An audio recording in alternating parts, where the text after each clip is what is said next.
ko si Jennifer ang katuparan sa ating mga pangarap. Eh, di bang pangarap mo lang maging isang big time na sindikato? Eh, paano makakatulong yung batang yun? Hindi nga marunong magnakaw. Hindi naman niya kailangang malaman lahat eh. Nagbibenta lang naman siya ng mga lampara. Nalalagyan natin ng... Tararan!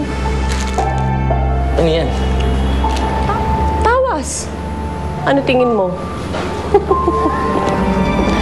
Alam mo, tagal kong inisip kung paano ko ito mapapakalat. Si Jennifer lang pala ang sagot.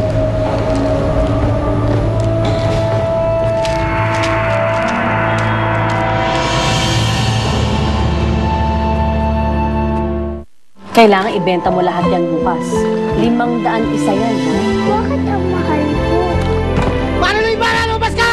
Jennifer! Asan ka? Asa eskwela po si Jennifer, pinipilit nila magbenta ng droga. Yun si Jennifer. Nakuha daw ng mga sindikato. Hello, Nando. Parang may problema tayo. 6 na taon na nakalipas mula nung may yumakap sa akin si Sandra. Tama kayo. I have to move on. I have to let go. Talagang batang yan, malilintikan sa akin yan!